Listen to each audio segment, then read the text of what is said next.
Hello guys, welcome to my channel. मैं हूं चाहत और आज मैं आपको एक्सप्लेन करने वाला हूं सत्यमेव विजयते 2। इसको डायरेक्ट किया है मिलाप जेवारी ने। गाइस, ये मूवी थिएटर्स में रिलीज हुई है तो इसलिए आपको इसकी क्वालिटी थोड़ी वीक नजर आ सकती है। मूवी में जॉन इब्राहिम ट्रिपल रोल निभा रहे हैं।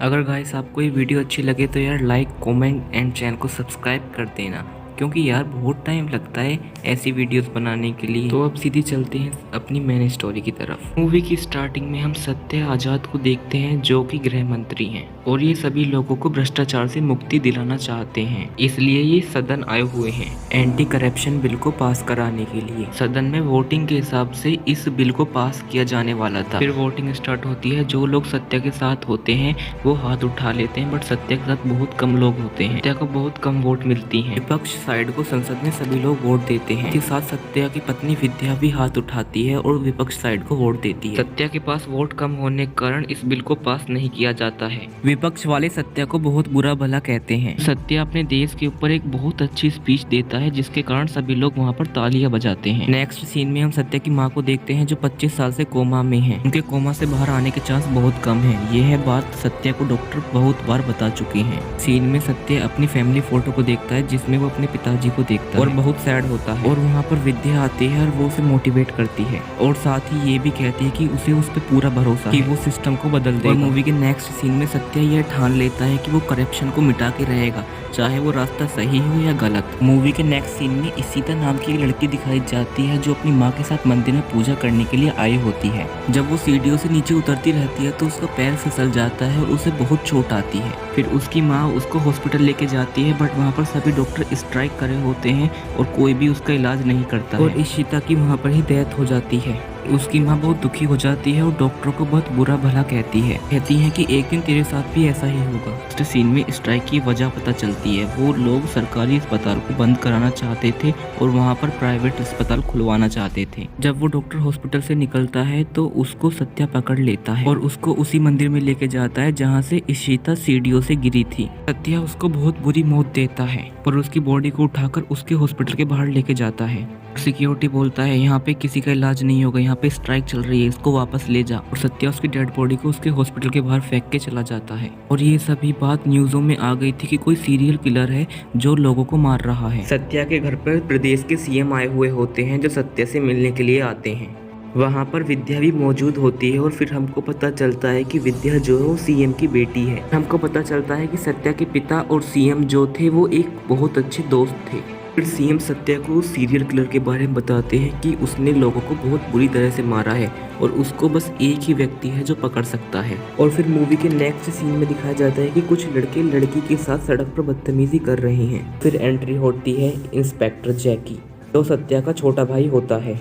फिर जय और गुंडों के बीच में फाइट होती है। जय उन गुंडों को बहुत मारता है। फिर वो सड़क छाप गुंडा जय से बोलता है कि अगर तेरे ऊपर वर्दी नहीं होती तो मैं तुझको छोड़ता नहीं। फिर जय बोलता है कि साफ साफ बोलना, तुझे बॉडी देखनी है। लिक की भी यही डिमांड है। जय अपनी यूनिफॉर्म को उतार देता है और उनसे फाइट करने लगता है और उनको बहुत मारता है। वो फाइट करता रहता है। वहाँ पर राष्ट्रगान स्टार्ट हो जाता है और जय वहाँ पर ही खड़ा हो जाता है। छाप गुंडे इस बात का फायदा उठाकर जय को मारना स्टार्ट कर देते हैं। जय ऐसे ही खड़ा रहता है। राष्ट्रगान खत्म होता है। जय उन गुंडों को बहुत मारता है। कि नेक्स्ट सीन में हमको जय और उसका भाई दिखाया जाता है जो अपने पिता की मूर्ति के आगे खड़े होकर बात करते रहते हैं। तो उसे ऐसा लगता है कि जैसे वो दोनों ही भाई करप्शन को मिटाना चाहते हो। थोड़ी देर बाद जय अपने ऑफिस चला जाता है तो उसका भाई सत्या वॉइस चेंजर का यूज करके उसको चेतावनी देता है और सत्या बोलता है कि शहर में आगे बहुत लोगों की मौत होने वाली है क्योंकि ये सारा सिस्टम करप्ट हो चुका है और अब वह किसी को भी नहीं छोड़ेगा। फिर जय भी उसको चैलेंज करता है कि जिस दिन भी वो उसके सामने आएगा तो वो उसे मार देगा।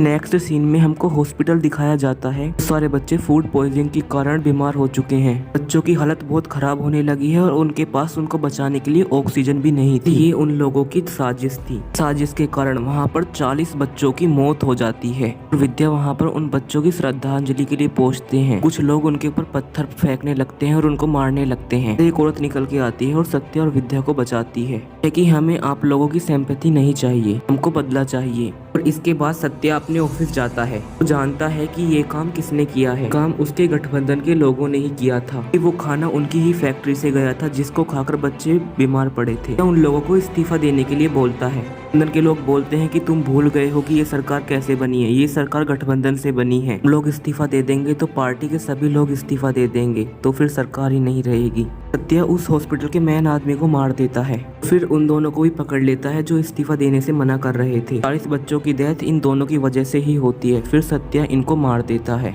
मूवी के अगले सीन में हम एक टूटे हुए ब्रिज को देखते हैं जिसके कारण वहाँ पर कई सारे लोगों की डेथ हो चुकी है और बहुत लोग घायल हो चुके हैं। ब्रिज के टूटने के पीछे मिनिस्टर का हाथ है और ये न्यूज सत्या भी देख रहा होता है। पार्टी के दौरान सत्या की मुलाकात उसी मिनिस्टर से होती है।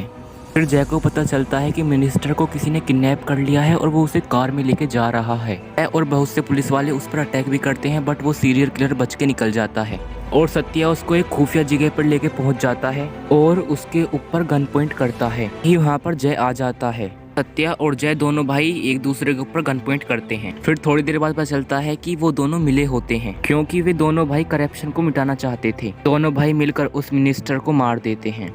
फिर इंटरवल के बाद की स्टोरी की शुरुआत होती है। यहाँ पर हमको 25 साल पीछे की स्टोरी दिखाई जाती है। हो रहे किसानों के ऊपर अत्याचार के बारे में दिखाया जाता है और तभी एंट्री होती है दादा साहब आजाद की। भ्रष्टाचार से लड़ने के लिए किसी भी हद तक जा सकते हैं और भ्रष्टाचार की पहल यहाँ से ही शुरुआत हुई थी। साहब ने भ्रष्टाचार के विरुद्ध बहुत सालों तक लड़ाई, लोगों को जागरूक भी किया। एक दिन वो देखते हैं कि उनके दोनों ही बेटे आपस में लड़ रहे हैं। दादा साहब उनसे कहते हैं कि एक दिन ऐसा आएगा जब लोग तुम्हें आपस में लड़वाएंगे। तुम दोनों आपस में लड़ोगे तो फायदा हमेशा सामने वाले का ही होगा और जब तुम एक साथ मिलकर लड़ोगे तो हमेशा जीत तुम्हारी ही होगी। लेकिन नेक्स्ट सीन में दिखाया जाता है कि बाबा साहब किसानों पर हो रहे अत्याचार के कारण किसान आंदोलन स्टार्ट करते हैं। वो इस आंदोलन में कई दिनों तक भूख हड़ताल पर भी रहते हैं। इस भूख हड़ताल के दौरान उनका एक दोस्त बीमार हो जाता है। पता चलता है कि उसको कैंसर है। ये बात उसने सभी लोगों से छिपाई थी। उसकी हालत खराब होने लगती है तो फिर उसको हॉस्पिटल ले जाना होता है। दादा साहब तो अनशन पर होते हैं इसलिए वो उनको हॉस्पिटल ले जा नहीं सकते। दादा साहब की बीबी उनको हॉस्पिटल लेके जाती है। रास्ते में उनका एक्सीडेंट हो जाता है। एक्सीडेंट के दौरान बाबा साहब की पत्नी को बहुत चोट आती है। दोस्त उनकी बीवी को तो बचा लेता है बट खुद मर जाता है। अनशन खत्म होने के बाद बाबा साहब अपनी पत्नी को खून डोनेट करने के लिए हॉस्पिटल में जाते हैं। वहाँ पर कुछ गुंडे आ जाते हैं और फिर बाबा साहब और गुंडों के बीच में फाइट होती है और फिर वो उनको बहुत मारते हैं। अंत में बाबा साहब अपनी पत्नी को बचाते बचाते खुद मर जाते हैं। विद्या के पिता जो प्रेजेंट टाइम में सीएम हैं, वो हॉस्पिटल से बाहर निकलते हैं और कहते हैं कि वो बाबा साहब के नाम पर ही पार्टी बनाएंगे और ऐसा ही होता है। वो बाबा साहब के नाम पर पार्टी बनाते हैं और जीत भी जाते हैं। मूवी के नेक्स्ट सीन में अब वर्तमान समय दिखाया जाता है जहाँ पे विद्या स्पीच देती रहती है। वहाँ से भीड़ में से एक लड़की निकल के आती है और बोलती है कि मेरा रेप हुआ है और जिसने उसका रेप किया होता है वे उनके नाम भी बताती है। बोलती है कि मैं कोर्ट में केस करना चाहती हूँ बट कोर्ट में पहुँचने से पहले ही वो लोग मुझे मार देंगे। तो वहीं पर पेट्रोल छिड़क के अपने ऊपर आग लगा लेती है। विद्या उस लड़की को बचा लेती है बट वो लड़की बहुत इंजर्ड हो जाती है इसलिए विद्या उसको जल्दी से हॉस्पिटल लेके जाती है। वहाँ पर जय और सत्या भी आ जाते हैं। कहती है कि मैं जानती हूँ कि तुम दोनों ने ही मिलकर करप्ट लोगों को मारा है। अब वह यह चाहती है कि इन लोगों को भी तुम दोनों ऐसी ही मौत दो। और फिर ये दोनों भाई मिलकर उन कातिलों को मार देते हैं। साथ ही साथ उस करप्ट पुलिस वाले को भी मार देते हैं जिन लोगों ने उस लड़की का रेप किया था। मूवी के नेक्स्ट सीन में देखते हैं कि सत्या और जय की मां को हॉस्पिटल में होश आ जाता है और वह सत्या और जय दोनों से मिलती है और उनको बताती है कि तुम्हारे पिता की मृत्यु उन गुंडों के कारण नहीं हुई थी बल्कि विद्या के पिता ने तुम्हारे पिता को मारा था। जय और सत्य और विद्या के पिता को मारने का प्लान बनाते हैं। इस बात से विद्या को कोई ऐतराज नहीं था और नेक्स्ट सीन में दिखाया जाता है कि सीएम को यह बात पता चल गई है कि सत्या और जय मुझको मारने के लिए यहाँ पर आए हैं।